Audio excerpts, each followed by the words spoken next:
আসসালামু আলাইকুম রহমতুল্লাহি ওবরকাতুহু। সম্মানিত দর্শক, বাংলাদেশে যে সকল সর্বনাশা খবরগুলো রীতিমতো ভাইরাল, সে সকল সর্বনাশা খবরের মধ্যে আমার কাছে সবচেয়ে গুরুত্বপূর্ণ খবর হলো চট্টগ্রাম বন্দর বিদেশি অপারেটরদের হাতে তুলে দেওয়া হচ্ছে। এবং এই কথাটি স্বয়ং ডক্টর মোহাম্মদ ইউনূস তার নিজ মুখে বলার জন্য তিনি চট্টগ্রামে গিয়েছেন। কেন তিনি এই কাজ করেছেন, এই কাজ করা কেন জরুরি ইত্যাদি নানা বিষয়ে তিনি তার যে স্বভাবসুলভ যে মোটিভেশনাল ক্যাপাবিলিটি যেটিকে বলা হয়, মানুষকে বিমুগ্ধ করার যে ক্ষমতা, সেটি প্রয়োগ করে তিনি বলার চেষ্টা করেছেন। কিন্তু তার সব কথা পরেও চট্টগ্রাম বন্দর কেন্দ্রিক যে সকল গ্রুপ রয়েছেন, যাদেরকে স্টেক হোল্ডার বলা হয়, তাদের আশঙ্কা দূর না হয়ে বরং আরও আশঙ্কা বেড়ে গেছে। আমি নিজেও তার বক্তব্য শুনেছি এবং চট্টগ্রাম বন্দর সম্পর্কে আমার যে ব্যক্তিগত আবেগ, যে অনুভূতি, এই বন্দরের সঙ্গে আমার সম্পর্ক সেই কত প্রায় ৩৫ বছরের। এখনো পর্যন্ত চট্টগ্রাম বন্দরের সঙ্গে ব্যবসা বাণিজ্য আমার রয়েছে। তো কাজেই আমি এই বন্দরের ব্যবস্থাপনা বর্তমান এর কি ত্রুটি রয়েছে, সম্ভাবনা রয়েছে, আর এগুলোর কি গুরুত্ব রয়েছে, সেই বিষয়গুলো সম্পর্কে ব্যক্তিগতভাবে যতটা সম্ভব জানি। আবার যাদের হাতে দেওয়া হচ্ছে, তো তাদেরকে এবং তাদের মতো আরও অনেক অথরিটির সঙ্গে বিভিন্ন সময় দেখা করার, বৈঠক করার এবং সে সকল বন্দরের সঙ্গে কাজ করার বাস্তব অভিজ্ঞতা আমার রয়েছে, যেহেতু আমার ব্যবসা ফ্রেট ফরওয়ার্ডিং এবং শিপিং এজেন্সি হ্যান্ডেলিং। তো সেই দিক থেকে ডক্টর মোহাম্মদ ইউনূস যেটি বলেছেন সেটি হলো ওনার একটা বাহ্যিক ধারণা থেকে ওনার কাছে মনে হয়েছে যে সিঙ্গাপুর পোর্ট অথরিটি যেটি রয়েছে, যারা সিঙ্গাপুর পোর্টকে ব্যবহার করে এবং সিঙ্গাপুর পোর্ট যারা পরিচালনা করে যে অথরিটি, তারা সম্ভবত পৃথিবীর সবচেয়ে জ্ঞানী ব্যক্তি এবং তারা বাংলাদেশে এসে বাংলাদেশের চট্টগ্রাম বন্দর তারা যদি হ্যান্ডেল করে, এটি অচিরে সিঙ্গাপুরের মতো একটি বর্ধনশীল বা একটি সুনামধারী পোর্টে পরিণত হবে। অথবা তিনি মনে করছেন যে দুবাইতে যারা পোর্ট পরিচালনা করছেন কিংবা যারা হংকং পোর্টকে পরিচালনা করছেন, নিঃসন্দেহে তাদের দক্ষতা, অভিজ্ঞতা, ম্যানেজমেন্ট অনেক অনেক সুন্দর। তো তাদেরকে যদি বাংলাদেশের দায়িত্ব দেওয়া হয়, বাংলাদেশের একটা ব্যাপক পরিবর্তন হবে। এই যে তার চিন্তা, এই চিন্তার মধ্যে সরলতা আছে, শিশুসুলভ যাকে বলা হয় সরলতা রয়েছে। কিন্তু বাংলাদেশের পরিবেশ পরিস্থিতি এবং প্রেক্ষাপট যদি আপনি চিন্তা করেন, তাহলে কোনো অবস্থাতেই আপনি সিঙ্গাপুর যারা পরিচালনা করে তারা বাংলাদেশে এসে কিছুই করতে পারবে না। এমনকি এখন চট্টগ্রাম বন্দরের মাধ্যমে সরকারের যে রাজস্ব আয় হচ্ছে, সে রাজস্ব আয়ের অর্ধেকও হবে না। অন্যদিকে ওই কোম্পানিগুলো যারা আসছে, তারা যেভাবে এখানে এসে লাভ করার চিন্তা ভাবনা করছে, এই লাভ তো তারা করতে পারবেই না, উল্টো তারা ক্ষতিগ্রস্ত হবে, মধ্যখানে আমরা পিছিয়ে পড়ব। এর কারণটা হলো যে একটি বন্দর যেমন সিঙ্গাপুর বন্দরের বেশিরভাগ যে কাজ সেটা হলো ট্রান্সপোর্ট হাব হিসেবে, ট্রান্সশিপমেন্ট হাব হিসেবে তারা দীর্ঘদিন কাজ করেছে। তাদের নিজেদের যাকে বলা হয় প্রয়োজন বা আমদানি রপ্তানির জন্য টোটাল পোর্টের যে ধারণ ক্ষমতা, কার্যক্ষমতা, তার 5% তারা ব্যবহার করতে পারে না, পুরোটাই তারা ট্রান্সশিপমেন্ট হাব হিসেবে ব্যবহার করে। তো সেখানে সব কিছু যত সিস্টেমেটিক, থার্ড পার্টি কন্টেনার যেভাবে হ্যান্ডেল করে, যেভাবে মানে কন্টেনার হ্যান্ডেল করে, যেভাবে জাহাজ হ্যান্ডেল করে, যেভাবে প্যানেল রেন্ট হ্যান্ডেল করে, ওটি চট্টগ্রাম বন্দরে সম্ভব নয়। আমাদের এখানে অনেকগুলো প্রাইভেট পোর্ট করা হয়েছে। সেই প্রাইভেট পোর্ট করার পরেও সেখানে আমদানি পণ্য ইদানিং খালাস হচ্ছে, রপ্তানি পণ্য আগের থেকেই সেখান থেকে জাহাজীকরণ করা হতো, কিন্তু এতে পরিস্থিতির উন্নয়ন হয়নি। এই কারণে যে একটা পোর্টকে শতভাগ তাকে মানে যাকে বলে পরিপূর্ণভাবে তাকে কার্যকর করার জন্য সবার আগে যেটি দরকার একটা strong custom system. Custom system আমাদের বাংলাদেশে নেই। সিঙ্গাপুরে 1000 ভাগে 1 ভাগও নেই, এটা রাতারাতি কেউ পারবে না। ফলে কাস্টম সিস্টেমে আমাদের দেশের মাল পরীক্ষা করা, তারপর শেষে কন্টেনার নামানো, সেগুলো অ্যাসেসমেন্ট করা, এবং এক একটা কন্টেনারে কখনো 3 মাস 4 মাস 5 মাস পর্যন্ত সময় লেগে যায় যদি কাস্টম কর্তৃপক্ষের সন্দেহ হয়। এইগুলো একটা সমস্যা। দ্বিতীয় সমস্যা হলো আমাদের আমদানিকারকদের এক ধরনের অভ্যাস। প্রথম অভ্যাস হলো যে তারা ট্যাক্স ফাঁকি দেয়, অর্থাৎ এখানে আন্ডার ইনভয়েস হয়, এবং আন্ডার ইনভয়েসটা এত বেশি হয়ে গেছে যে বলতে গেলে 99.99% আমদানি পণ্য, এমনকি সরকারি পণ্য অনেক সময় আন্ডার ইনভয়েস করা হয়।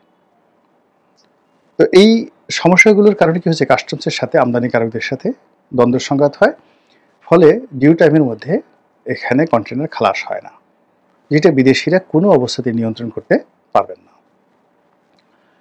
2 নম্বর হলো যে এক্সপোর্টের ক্ষেত্রে একই অবস্থা, অর্থাৎ সমস্ত এক্সপোর্ট প্রসেসিং জোন থেকে যেভাবে কন্টেনারগুলো যাচ্ছে, সেই কন্টেনারগুলো মানে ইপিজেড থেকে, ডিপিজেড থেকে, ঈশ্বরদী থেকে কন্টেনারগুলো যাচ্ছে চিটাগং বন্দরে বা মংলা বন্দরে, বা প্রাইভেট ইয়ার্ড থেকে যেভাবে আসছে, আসার পরে তাদের 90% যে ঝামেলা সেগুলো হয় হলো রাস্তাঘাটে, রাস্তায় জ্যাম থেকে, ট্রাফিক জ্যাম হয়, মানে ওয়ান স্টপ সার্ভিস সেখানে হয় না।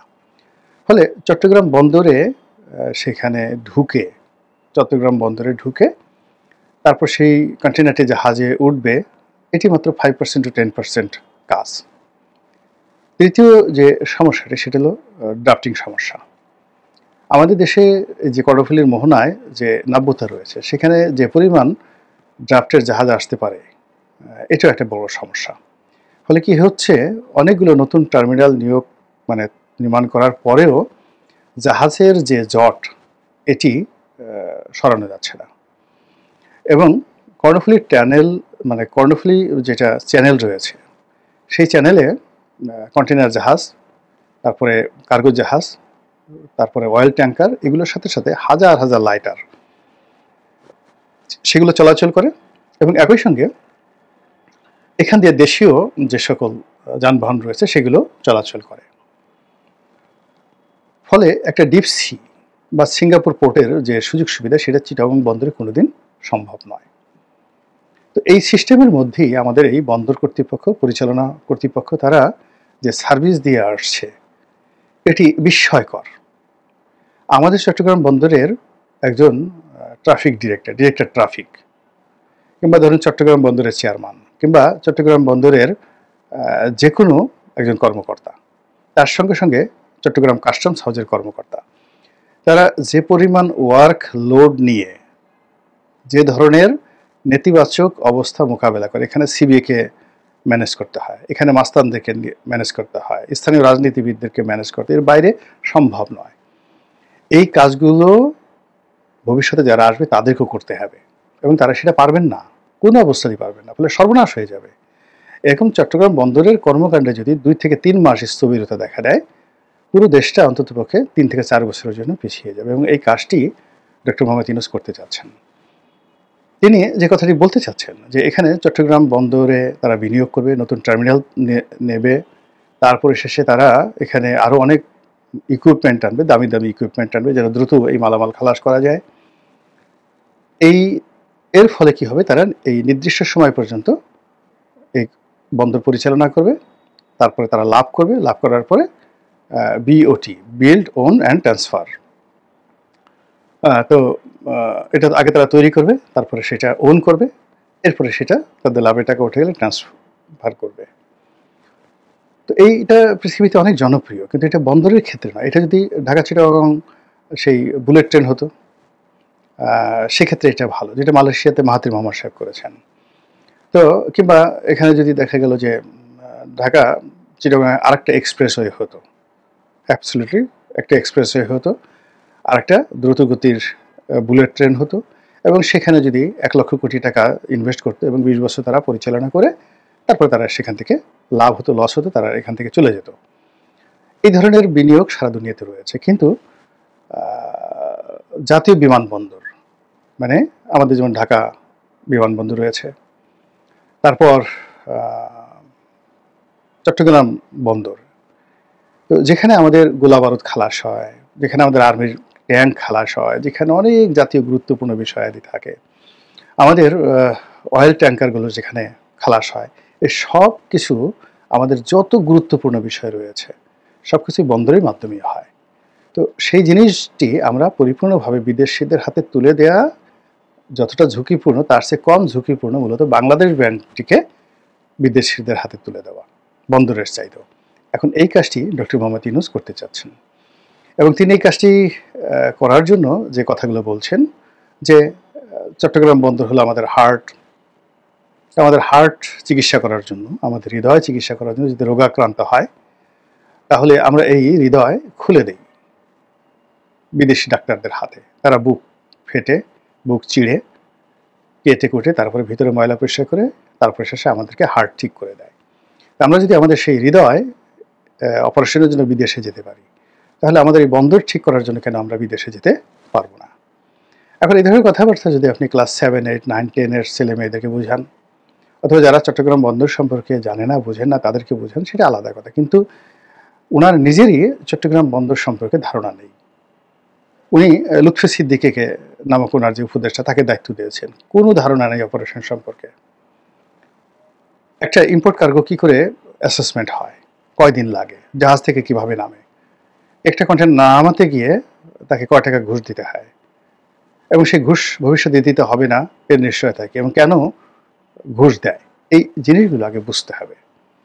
তারপর শেষে এখানে আরেকজন তরুণ যাকে বিডার চেয়ারম্যান করা হয়েছে, শাহ আশিক চৌধুরী, তাকেও দায়িত্ব দেওয়া হয়েছে। মূল ব্যাপারটা হলো যে আপনি যদি একজন কান বিশেষজ্ঞ ডাক্তার প্রাণগোপাল, তো খুবই নামকরা কান বিশেষজ্ঞ, তাকে যদি মাথার নিউরো সার্জনে লাগান, যে মাথার মস্তিষ্কটা আপনি একটু অপারেশন করে দেন, কিংবা ধরুন সেই নিউরো সার্জন ছিলেন একসময় বাংলাদেশের একটা রশিদ উদ্দিন, তাকে যদি দায়িত্ব দেওয়া হয় যে আপনি আমার কানটা একটু অপারেশন করে দেন, তো যে অবস্থা হবে চট্টগ্রাম বন্দর নিয়ে যা কিছু হচ্ছে ঠিক একই অবস্থা হচ্ছে এখানে। এমনকি এই বন্দরে আরেকটি সে প্রথম থেকে যে ভুলটি করা, সেটা হলো বন্দরের যে চেয়ারম্যান, এটি নৌবাহিনীর কর্মকর্তাদেরকে বা সামরিক বাহিনীর কর্মকর্তাদেরকে নিয়োগ দেওয়া হয়। এটা একটা মারাত্মক, যাকে বলে ভুল সিদ্ধান্ত। যেমন ধরেন র্যাবে চাকরি করেছে সুহাইল, তো উনি গ্যাস চট্টগ্রাম বন্দরের চেয়ারম্যান হলেন, নৌবাহিনীর একজন কর্মকর্তা। এখন ক্রস ফায়ার বলেন, যা কিছু বলেন, সেক্ষেত্রে সোহাইলের অনেক অভিজ্ঞতা রয়েছে। তিনি বন্দরের যে বিষয়গুলো রয়েছে আজ চেয়ারম্যান হিসেবে তিনি কি করতে পারেন, কিভাবে তিনি এটা নিয়ন্ত্রণ করতে পারেন, কিংবা বন্দরে যিনি নৌ পরিবহন মন্ত্রণালয়ের মন্ত্রী থাকেন বা সচিব থাকেন, তার অধীনে চট্টগ্রাম বন্দর, মংলা বন্দর, পায়রা বন্দর, এই জিনিসগুলো এমন একটা ব্যাপার হলো যে একজন লোক এখানে আসে, তার শিখতে সময় লাগে, বুঝতে সময় লাগে, আর হৃদয়ঙ্গম শুরু করার আগে তার চাকরি চলে যায় বা সে সেখান থেকে ট্রান্সফার হয়ে আসে। ফলে আলটিমেটলি টপ পোস্টগুলো এখানে হয় না। বন্দর ইজ নট আমাদের এই যে বন্দর, জাতীয় বন্দর, এটা একটা কমার্শিয়াল প্রতিষ্ঠান নয় যে এখান থেকে আমাদের লাভ করতে হবে বা এখান থেকে এত কিছু করতে হবে। এটা একটা সেবাধর্মী রাষ্ট্রীয় প্রতিষ্ঠান, যেটা রাষ্ট্র এবং জনগণকে সেবা দিচ্ছে এবং সেবার বিনিময়ে মাশুল দিচ্ছে। এবং ঠিক সেই জায়গাটিকে যখন আপনি কমার্শিয়াল দৃষ্টিভঙ্গি থেকে চিন্তা করবেন, সেটি অনেকটা আত্মহত্যার মতো অবস্থা তৈরি হয়ে যাবে। ফলে এখানে যে পরিমাণ বিনিয়োগ বা যে পরিমাণ ইকুইপমেন্ট আনার কথা বলা হচ্ছে, যে পরিমাণ ব্যবসা বাণিজ্যের কথা বলা হচ্ছে, আগামী 20 বছর বন্দরের উন্নয়ন নিয়ে উনি যে সকল কথাবার্তা বলেছেন, আমি তার সঙ্গে বিনয়ের সঙ্গে দ্বিমত পোষণ করি। এবং আমি আজকের এই ক্ষুদ্র মুখে বললাম যে এই কাজটি কি হবে আমি জানি না, তবে এটা যদি হয় তা আমাদের বাংলাদেশের ইতিহাসে একটা জঘন্য বদনজির হয়ে থাকবে, এবং আগামীতে এই ঘটনার সূত্র ধরে আমাদের স্বাধীনতা, আমাদের সার্বভৌমত্ব, আমাদের জাতীয়তাবোধ এবং আমাদের নিজেদের অনেক অতি গুরুত্বপূর্ণ বিষয়াদি সমূলে বিনষ্ট হওয়ার সম্ভাবনা দেখা দিবে। মহান আল্লাহ আমাদের সবাইকে হেদায়েত দান করুন এবং হেফাজত করুন। আসসালামু আলাইকুম ওয়া রাহমাতুল্লাহি ওয়া বারাকাতুহু।